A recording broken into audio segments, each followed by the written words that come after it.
Muy buenas, soy Xavi y bienvenidos a VozTech, tu podcast tecnológico de referencia sobre asistentes de voz. Comenzamos.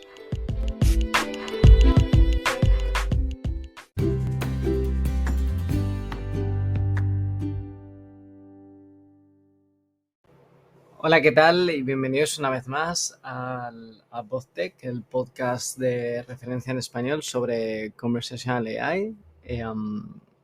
Una vez más, otro mes. Este mes es el mes de abril de 2023. Vamos a estar hablando de las últimas novedades sobre, digamos, el espacio de la conversación, Conversational AI, y específicamente sobre diferentes tecnologías. En este caso vamos a hablar de Alexa y de HelloFluxX. Vamos a repasar todas las novedades que han sucedido, que han ocurrido durante este mes de abril, que no han sido pocas, la verdad. Así que, bueno, espero que os guste y como siempre, muchas gracias por estar ahí, siempre escuchándome, estar siempre al loro y actualizado con todo el contenido que voy produciendo, básicamente.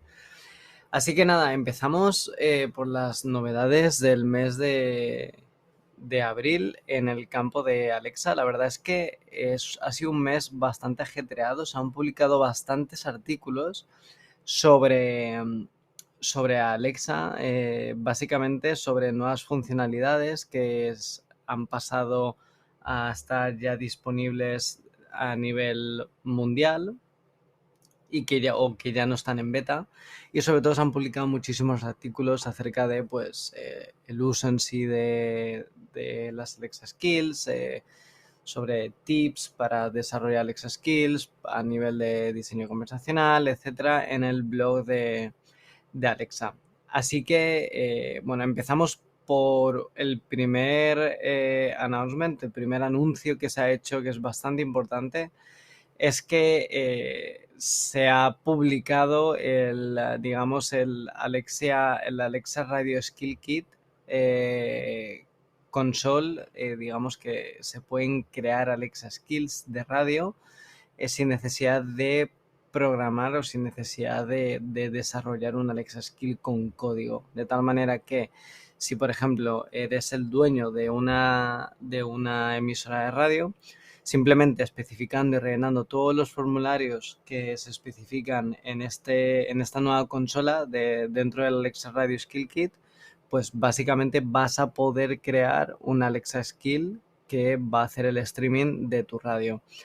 Hay una opción también que es bastante importante, que te permite hacer o deprecar, digamos, un Alexa Skill ya existente. Es decir, si tú, por ejemplo, tienes una radio o una emisora de un Alexa Skill que ya la tienes publicada, lo que puedes hacer es indicar el Alexa Skill ID para decir, oye, ahora vamos a publicar a través de esta Alexa Skill y la antigua, la que antes de que existiera esta plataforma, digamos, no code, pues va a quedar deprecada. La vamos a eliminar dentro de X meses, por ejemplo. De tal manera que tus usuarios van a saber cuál es la última y cuál es la que se va a remover, a quitar, perdón. Es bastante útil porque, por ejemplo, también esto se hizo para las noticias, ¿no? Que te leía las noticias desde un feed XML, para las Alexa Skill Flash Briefing, de tal manera que también sin necesidad de tener conocimiento técnico, pues puedas crear un Alexa Skill del contenido que tú generas, ¿vale? Entonces, por ejemplo, en el caso de las Flash Briefings, pues si tienes un feed donde publicas tus noticias, pues puedes crear un Alexa Skill Kit, y además es las Alexa Skill de Flash Briefing, y yo creo que las de radio también se pueden añadir, los usuarios la pueden añadir como digamos, sources, como orígenes para la parte de información dentro de su configuración de Alexa, de tal manera que cuando se le pregunte a Alexa las noticias, pues se puede añadir estas Alexa Skills, que la verdad es que es bastante interesante y mola mucho, la verdad. yo, por ejemplo, que trabajo en una herramienta que es no code, yo creo que todo este tipo de herramientas son importantes al fin y al cabo porque no todo el mundo es técnico y para ciertas cosas tan sencillas como es pues una radio que al final es un simple streaming o un flash briefing que lee de un feed, digamos, de un sitio donde se listan todas tus noticias, pues realmente para eso no se necesita desarrollar algo muy complejo. Con las herramientas que está sacando a día de hoy Alexa, yo creo que son más que suficientes. Sí que es cierto que pues, cuando quieres desarrollar una Alexa Skill que ya es bastante más compleja, pues ahí sí que tienes que picar código, pero bueno, eso no es problema. Hay alternativas también, como es VoiceFlow, que es donde trabajo, donde podéis crear Alexa Skills sin necesidad de desarrollar ningún tipo de línea de código, pero bueno, en fin, esto es, o sea, todas estas cosas de no code me flipa. Sí que es cierto que el año pasado era bastante trendy. Este año sigue siendo trendy todo el tema de no code, pero ya sabéis que con las IAs generativas, con ChatGPT, con GPT-4, BART, Llama, Palm, todo esto, pues está, digamos que ha eclipsado todo lo que había de no code, pero que sepáis que es importante y que estas herramientas al final, pues eso, marcan yo creo que la diferencia, la verdad, para que la gente use o desarrolle Alexa Skills o no. Así que bueno, eso por la parte del Alexa Radio Skill Kit, ¿vale? Se llama RSK. Y nada, echadle un ojo. Si es el caso en el que lo vais a usar, pues echadle un ojo, ¿vale? Otra noticia importante que a mí la verdad es que me gusta bastante y que es algo que siempre se ha pedido, se ha solicitado, que es intentar desde nuestras Alexa Skills hacer llamadas, ¿no? Pues por ejemplo utilizando un provider externo, como puede ser, imaginad, pues Skype, o hacer una llamada telefónica, o utilizar el Alexa Drop-in, cosas de estas, ¿no? Antes, digamos que no había una manera nativa de hacer esto. Podías intentar hacer, por ejemplo,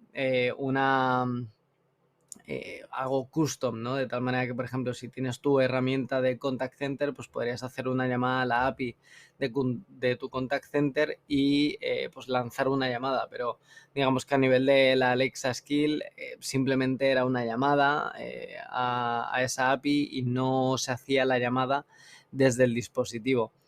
Ahora, después de mucho tiempo, yo entiendo que este cambio ha sido bastante complejo, pero la verdad es que después de mucho tiempo, al fin se ha añadido la posibilidad de hacer llamadas utilizando los dispositivos de Alexa, de tal manera que la llamada se hace desde el propio dispositivo Alexa, ¿vale?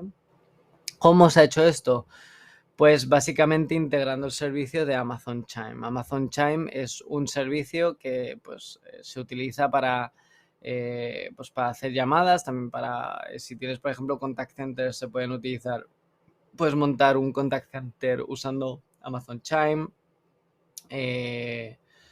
bots externos, distribuidores locales, drivers, pon aquí, básicamente toda la información, o sea, Chime es, digamos, la plataforma que tiene AWS para la creación de todo este tipo de interacciones, ¿vale? Vía llamadas, ¿vale? Como por ejemplo puede ser la de Twilio por parte de Salesforce, pues sí, porque creo que Twilio la compró Salesforce, no me acuerdo. Pero bueno, Twilio, por ejemplo, también no es tan potente a la hora de, pues eso, crear un contact center, porque Twilio es más como una herramienta como una pasarela, ¿no? Para gestionar pues SMS, llamadas, etcétera. Pero en Chime sí que te puedes montar un contact center básicamente, ¿vale? Entonces, ahora, pues si por ejemplo sois los dueños de una Alexa Skill, utilizando Amazon Chime, pues podéis añadir a vuestra Alexa Skill estas llamadas directamente desde vuestros dispositivos de Alexa. Es decir, desde vuestro Echo o Echo Show podéis triggear llamadas. He estado mirando el código, hay un código disponible en GitHub y la verdad es que es muy, muy, muy sencillo. Básicamente las cosas que se tienen que configurar es en Chime, en el servicio de AWS, y en el momento tenéis todo configurado en Chime. A nivel de skill en sí, la verdad es que no hay mucha más configuración. Lo que hay que hacer es básicamente hacer una petición a la API de comunicación de Amazon Alexa con toda la información de Chime, y Alexa en sí, el servicio, es el que va a hacer la conexión entre el dispositivo y Chime, de tal manera que se va a hacer una conexión, digamos 1-1, entre el dispositivo y la otra parte de la llamada. Ya, pues si es un contact center, pues alguna persona del contact center. Así que yo creo que la verdad es que está súper, súper guay. Ya era hora que añadieran funcionalidades como estas.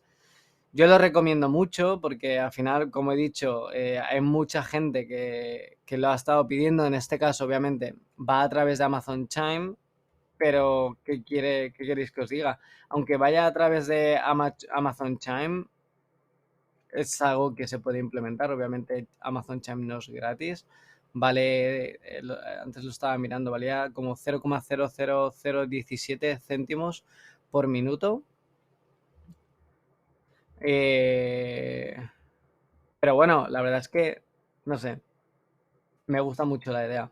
Yo trastearé, pero, pero bueno, bastante recomendable. Y luego en Amazon Chime, por ejemplo, es que puedes, o sea, ya a nivel de contact center y todo eso, o sea, puedes quedarte con los recordings de las llamadas, porque es un contact center. Obviamente, si todo esto se ha firmado a nivel de GDPR y todo esto, eh, las transcriptions, o sea, todo lo que se ha dicho a nivel de texto, toda la parte de la calidad de la llamada, los datos, el sentiment analysis, todo eso se puede obtener desde Amazon Chime. Se puede mover esa información a un data lake, por ejemplo, utilizando AWS S3, Athena, por ejemplo, Amazon Redshift, y crear modelos utilizando Amazon SageMaker, de tal manera que toda la información que se recupera a través de esa llamada que se ha hecho desde el Alexa Skill, pues se pueden crear modelos de datos, se puede entrenar cositas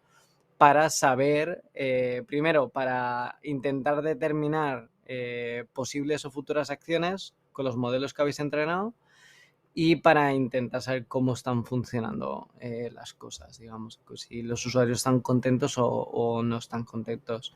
Así que muy, muy guay. Muy chulo, la verdad, las cosas como son, y muy recomendable. Echarle un ojo. Como os he dicho, es muy sencillo desde el punto de vista del Alexa Skill. O sea, tengo aquí abierto el GitHub del repo de GitHub y literalmente son menos de 200 líneas. O sea, súper, súper, súper, súper sencillo. Seguimos con la última novedad de este mes, que yo creo que es bastante importante también, y es que por fin nos han hecho o han añadido los Alexa widgets disponibles para todo el mundo, ¿vale? Los han promocionado a General Availability, de tal manera que todo el mundo puede desarrollar widgets, ¿vale? Creo que a día de hoy sigue estando solo disponible para inglés de Estados Unidos, creo que es, pero por lo menos podéis empezar a desarrollar, podéis empezar a trastear para cuando los widgets estén disponibles en todos los locales, pues estéis ready, si vuestras Alexa Skills estén ready para poder publicar esos widgets en esos locales de vuestra Alexa Skill. Los widgets es algo que se introdujo cuando se metió el Alexa, el Echo Show 15, el gigante, digamos, con pantalla.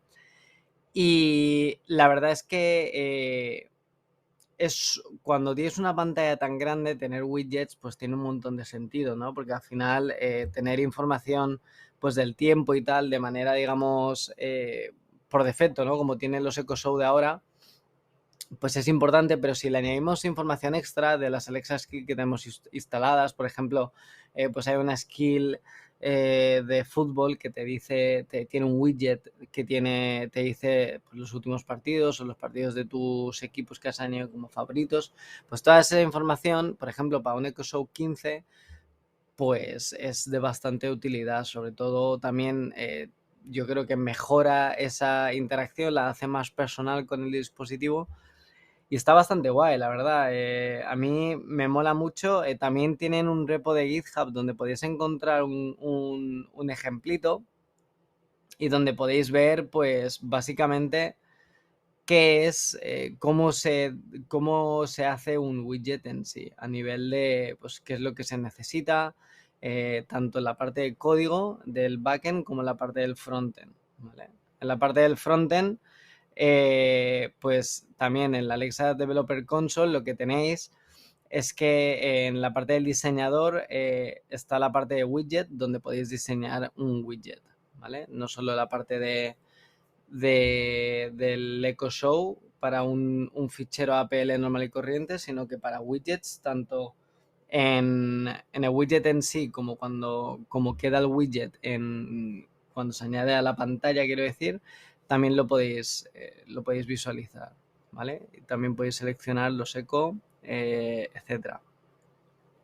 Lo que no sé si hay templates para widgets, pero bueno, un widget es algo muy, muy pequeñito que básicamente suele ser una imagen y pequeño texto, ¿no? Como por ejemplo lo que os he dicho de fútbol, puede ser la imagen de tu equipo favorito con el escudo y luego pues un listado, ¿no? de los últimos partidos de ese equipo de fútbol, por ejemplo.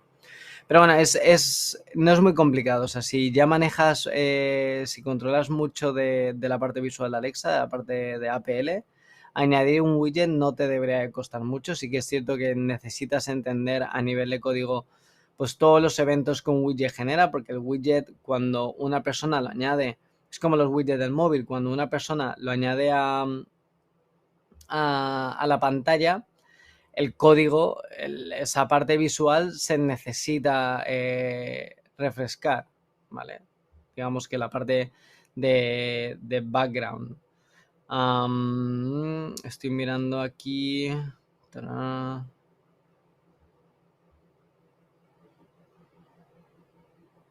Estoy mirando el código de GitHub.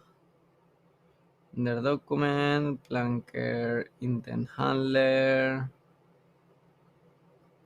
parte de APL, help. Sí, a nivel de código lo que sí que se necesita añadir varios handlers. El primero es el install widget request handler, que es el handler relacionado cuando se instala el widget. El remove widget request handler, que es el que se triggerea cuando se desinstala el widget. Update widget request handler. Y yo creo que ya está. A ver que mire el APL Event Handler.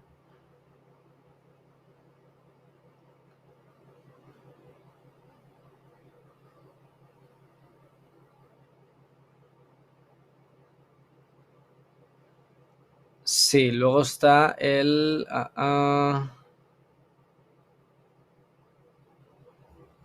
Sí, esos son los más principales y luego detectar los eventos desde el widget, pero para el handler de ese puede ser el mismo que utilicéis para vuestros documentos APL.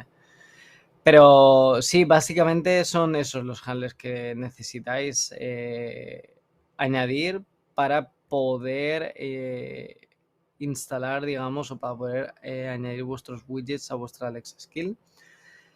Así que nada, la verdad es que ha sido, como os he dicho, un mes bastante interesante dentro del mundo de Alexa. Echarle un ojo a toda la documentación, echarle un ojo a todo a todo lo que os he estado comentando, porque la verdad es que es bastante interesante y ha sido un mes de bastantes cambios. Así que nada, vamos con The Halo Flow CX.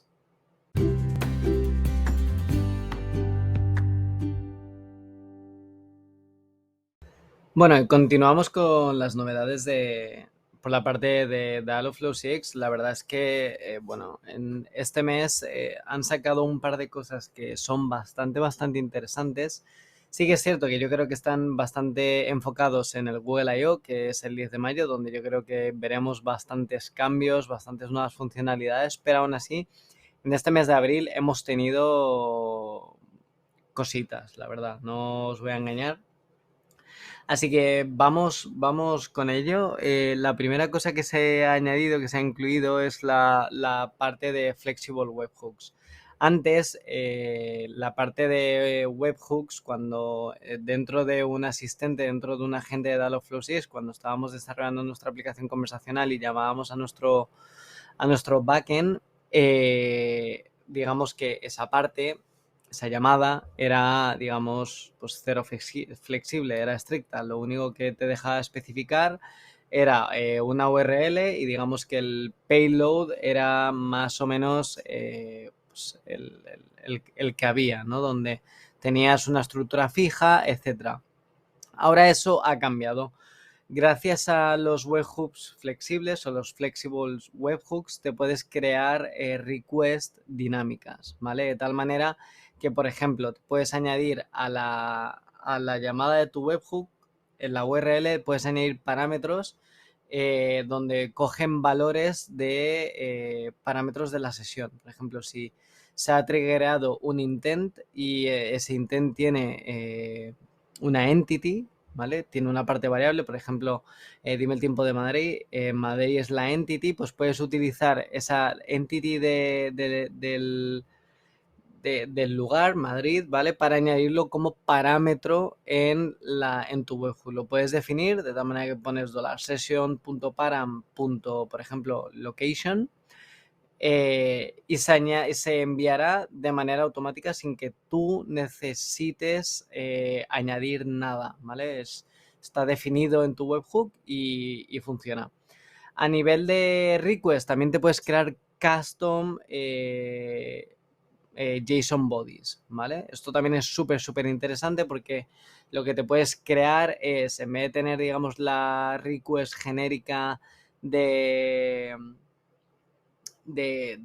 digamos, de tu agente, ¿no? De Dialogflow CX en sí, la que hemos tenido siempre, te puedes crear tu body, tu JSON, de tal manera que cada vez que se llame a ese webhook, se va a utilizar la estructura que tú hayas definido con la información realmente necesaria que sea para ti. Así que súper interesante, está súper guay y mola mil, la verdad. Añade una flexibilidad increíble. Y además no solo a nivel de request, también a nivel de respuesta, puedes añadir, cuando devuelves la respuesta desde este webhook, cuando se llama, puedes crear también tu propia estructura a partir de la cual, pues por ejemplo, imagínate que tienes un objeto que se llama, yo qué sé, ciudades, luego tienes dentro de ciudades, que es un array, tienes el objeto ciudad, dentro de, por ejemplo, puede ser Madrid, dentro de Madrid tienes distritos, que es otro array, luego tienes el distrito de La Latina, etcétera, por ejemplo. Pues todo eso lo puedes devolver a nivel de respuesta y luego en tu webhook, en tu definición, puedes crear un parámetro a partir de esa estructura. Por ejemplo, el parámetro, imaginad que hablamos de distritos, tú puedes crear un parámetro que es de sesión, que sea sesión.param.district y hacer, pues, por ejemplo, cities.madrid.district y eso es, digamos, estás accediendo a la estructura que has definido en tu respuesta, en tu respuesta de tipo JSON. No sé si me he explicado muy bien, pero bueno, básicamente es que también te permite la flexibilidad de crear respuestas y crear sobre todo parámetros de sesión de una manera muy sencilla, gracias a los Flexible Webhooks. La verdad es algo muy interesante que permite pues mucho más, o sea, tener webhooks muchos más customs, tener webhooks mucho más guays y yo creo que a nivel de developer experience es bastante mejor. Esto es por la parte de Flexible Webhooks. Echarle un ojo, testearlo, ver y jugar con ello, ¿vale? Porque creo que es bastante interesante y creo que os puede ayudar durante vuestros desarrollos. Otra de las cosas que son importantes, muy importantes, que han sacado durante este mes es el exportar e importar intents, ¿vale? De tal manera que se puede exportar e importar intents. Tengo que mirar si se ha añadido a nivel de API todos los endpoints para poder exportar e importar intents, pero sí que es cierto que a nivel de interfaz gráfica de usuario ya se puede hacer, ¿vale? De tal manera que cuando exportas un intent te descargas un CSV donde tienes el nombre del intent, el idioma y luego todas las frases, ¿vale? Las frases de entrenamiento para ese intent, ¿vale? Pues por ejemplo, qué tiempo hace en Madrid, qué tiempo hace en Valencia, dime el tiempo de Bilbao, todo eso es lo que se va a descargar, ¿vale? Es un CSV que tiene una cabecera y tiene que tener una parte, o sea, que tiene una estructura, ¿vale? Eso cuando lo exportas, y cuando lo importas, pues lo mismo. Está a nivel de, o sea, lo han sacado, pero está en pre-GA, o sea, está, digamos, como en fase beta, pero ya lo podéis utilizar.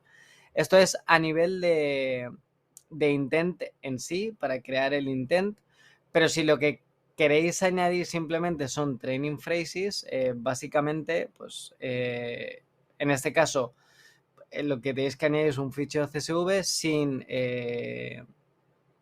cabecera y con una sola columna con todas las training phrases. Básicamente es un fichero CSV con líneas, y cada línea es una frase de entrenamiento, ¿vale? Para poder entrenar vuestro intent y luego para poder entrenar vuestro Natural Language Understanding. Así que es súper interesante.